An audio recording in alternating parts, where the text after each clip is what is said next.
like, bro, yeah, she got a kid. Look at his back. Oh my god.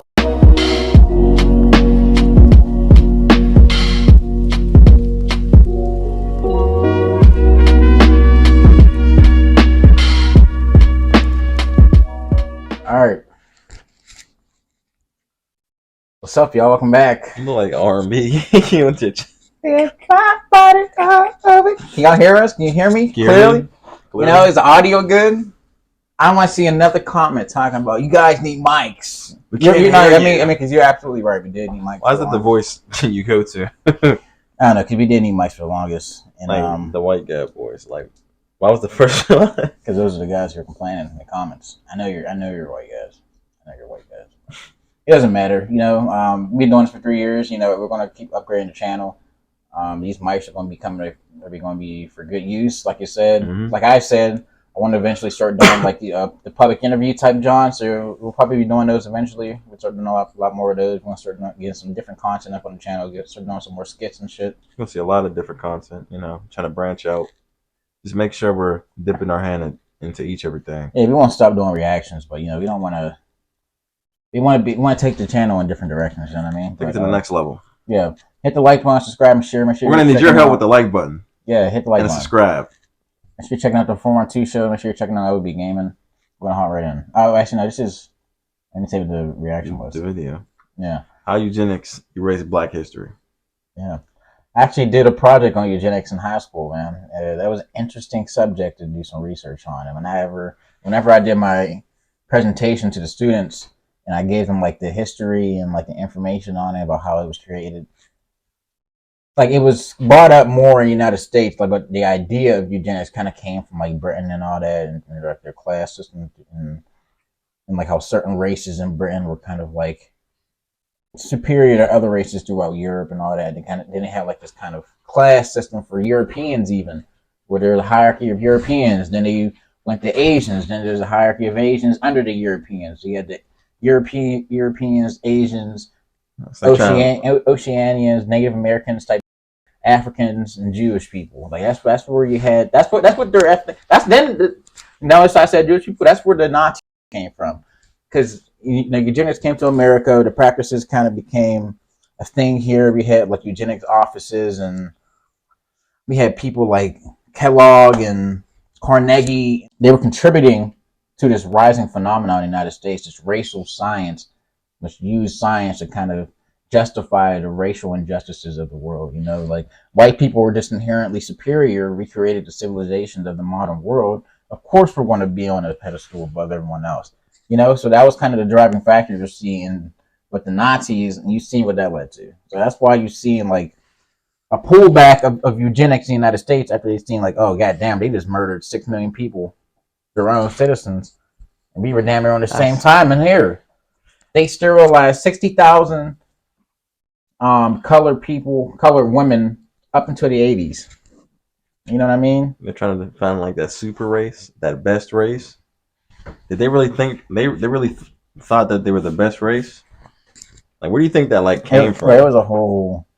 It was in America. It was like people of Anglo-Saxon heritage, so like northern, but from like Britain, obviously, England, the northern countries, Scandinavia, Norway, Denmark, Sweden, all them countries, Germany.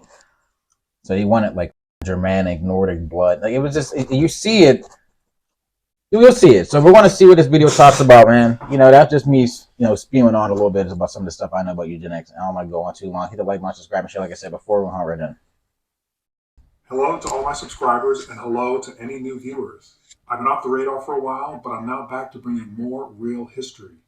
If you are a subscriber to my channel and have seen several of my channel's videos, this video will not be a shock to you, but rather provide you with a deeper understanding and further exploration of American history.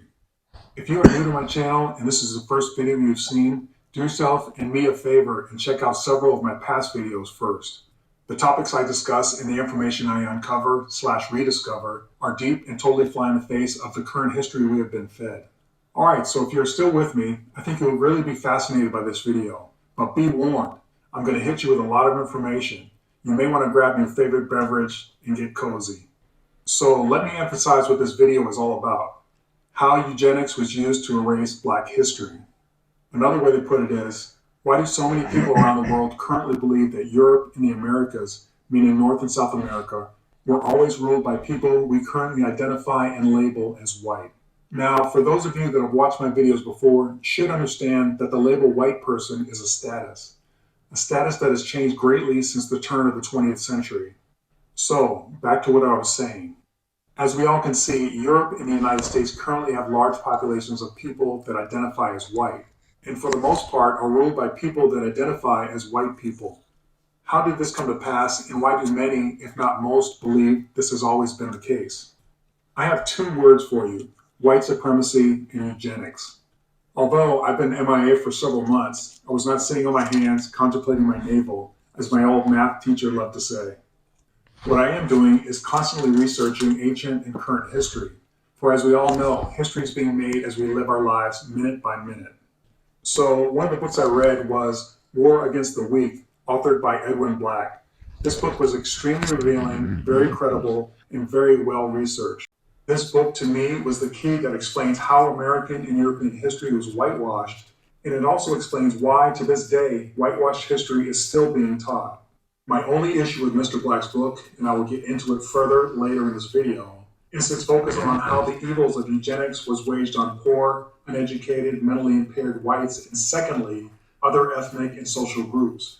But he never emphasizes that people of color received the worst outcome, because black folks, aka people of color, were victims of everything that happened to the white people in the categories I just mentioned. In addition to that, black people's history was rewritten and appropriated still to this day via systematic racism. I know, based on all the information I have researched and that I've been able to piece together in my past videos, that Mr. Black and his researchers, while conducting research in various countries, came across not only written proof of significant people of color in European and American history, but also visual proof. Yet I fear they chose not to reveal this historical information, but instead focused mostly on the past transgressions against white people. Please don't think that I'm diminishing the atrocities committed against white people. However, unlike black people, in what are presently majority white countries, they do not continue to suffer systematically. I will also share why I believe Mr. Black chose this course of action as we go along in this video. So, I don't know how many of you watching know what the word eugenics means. So let's take a look at the definition provided by the online Merriam-Webster dictionary. Alright, so eugenics is a noun. It goes on to say, the practice or advocacy of controlled selective breeding of human populations as by sterilization to improve the population's genetic composition. In 1883, Francis Galton in England coined the term eugenics to encompass the idea of modification of natural selection through the selective breeding for the improvement of humankind. Jeremiah A. Barondis. A half-century ago, eugenics became associated with Hitler, genocide, and master race theories, and its reputation has never recovered. Dan Seligman. Then it goes on to say, after the Second World War, eugenics became a word to be hedged with caveats in Britain and virtually a dirty word in the United States. The alt-right is a reactionary conservative movement. It is characterized by an embrace of fascism, white supremacy, and misogyny. Constance Grady. Under number 2, it says the social, economic, and political systems that collectively enable white people to maintain power over people of other races. William Kelly turned his considerable intellect and imagination to the question of what it is like to be white in this country and what it is like for all Americans to live under the conditions of white supremacy. Catherine Schultz. All right, so those are the two definitions I'd like us to keep in mind as we go through this video. I have been trying to figure out how and why history was rewritten, and beyond that, how it was adopted worldwide. Well, folks, this video will delve into exactly those two questions, how and why. So now that we've dealt with the definitions of eugenics and white supremacy, let me move on to say, as I've conducted my research over the last several years, trying to figure out at what point did American society change? I kept coming back to the end of the American Civil War and the time during Reconstruction. Some of this information was covered in my last video, the Black Southern Confederacy. Looking at the time period of approximately 12 years between 1865 and approximately 1877 is when the country underwent a radical shift. Not only did men labeled as Negroes obtain the ability to vote as a direct consequence of the North winning the Civil War, but also slavery/indentured servitude for people labeled as Negroes and people labeled as white was illegal in the United States after the ratification of the 13th Amendment of the United States Constitution. The ruling class that depended on slavery/indentured servitude before the Civil War now had to pay wages for labor. This seriously disrupted the way of life and how these families made their wealth, attained their social status, and influence. Again, I must remind you, the wealthy were not just the non-melanated people, aka white people. It was also Europeans of color, aka Black Europeans, that were very much a part of this ruling class. With the end of the war, Congress passed the 13th Amendment abolishing slavery. Then Reconstruction was put into place by the Republican-led administration of Abraham Lincoln. And please, don't confuse it with today's Republican Party. It was done to try to right the wrongs done to those who were enslaved by the societal structure and the rule of law that had been put in place throughout the United States, especially in the southern states for decades. Unfortunately, Reconstruction efforts that held real promise for formerly enslaved people did not last. The equality promise did not come to pass. Alright, so you may ask yourselves, what happened to the Reconstruction efforts that the Republican Party put in place? Again, let me remind you, the Republican Party before and after the Civil War was comprised of many black men. I show you this fact in several of my previous videos.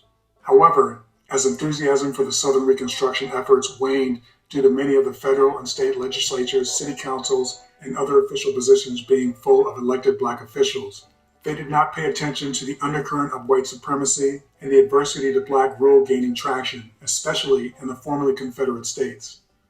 So, that led up to the Compromise of 1877. And what was the Compromise of 1877, you may ask? Well, according to History.com, the Compromise of 1877 was an informal agreement between Southern Democrats and allies of the Republican Rutherford B. Hayes to settle the results of the 1876 presidential election and mark the end of the Reconstruction era. Immediately after the presidential election of 1876, it became clear that the outcome of the race hinged largely on the disputed returns from Florida, Louisiana, and South Carolina, the only three states in the South with Reconstruction-era Republican governors still in power. As a bipartisan congressional commission debated over the outcome early in 1877, allies of the Republican Party candidate Rutherford Hayes met in secret with moderate Southern Democrats in order to negotiate acceptance of Hayes' election. The Democrats agreed not to block Hayes' victory on the condition that the Republicans withdraw all federal troops from the South, thus consolidating Democratic control over the region. As a result of the so-called Compromise of 1877, Florida, Louisiana, and South Carolina became Democratic once again, effectively bringing an end to the Reconstruction era. Again, let me remind you, the Democratic Party at that time was the party of the South, aka the Old Confederacy. It is not the Democratic Party of today. What did occur was lawless violence against black men, women, and children across the United States. According to the EJI, EqualJusticeInitiative.org, during the 12 years from 1865 to 1877, thousands of black people were killed, attacked, sexually assaulted, and terrorized by white mobs, and individuals were shielded from arrest and prosecution. These white perpetrators of violence were never held accountable. On the contrary, they were often celebrated. Also, according to the EJI.org, in a series of devastating decisions, the U.S. Supreme Court blocked congressional efforts to protect people of color and instead ceded control to the same white Southerners who used terror and violence to stop black people from participating in political processes. They upheld new laws codifying racial hierarchy and embraced the new constitutional order defined by states' rights. Yeah, I remember, man. I've listened to a lot of different you ever think just why did they start with that? Start with what? If history changed and why didn't they just coexist with the other races? No, man. You got to think they came from a position of power. I'm saying even before that. It's everything was separate before they even discovered stuff. Why couldn't they keep it cordial?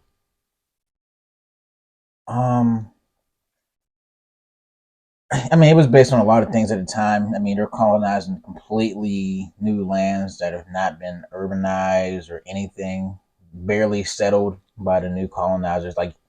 For example, the conquistadors whenever they conquered the Aztec Empire. Now they have control of millions of natives who don't follow their religion, who they just conquered. they have to find a way to control these people. So I I'm mean, saying like if nobody ever colonized, like with the start of history, like there would be no reason. Like, well, this, I mean, can you it imagine? was happening. I mean, this is happening at a scale of like giant nation states who have like massive amount of resources and stuff to be able to make these huge decisions that can affect whole swaths of populations. That's why presidents was able to move Native American groups or to different reservations in the United States. I mean, for a long time, you had places like states like Utah and like Indiana and like these interior states that were like reserved for Native Americans. And as America encroached, that manifest destiny as we encroach close, as we encroach westwards.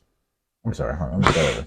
As we encroach westwards, you know, those native groups that were installed in those inland native territories, they just pushed those even further and made them even smaller, sent them to different reservations. Like you see, like they continuously do these things because it's just like, I mean, they're in a position of where it's just like they feel like they have a right, like in the states' rights.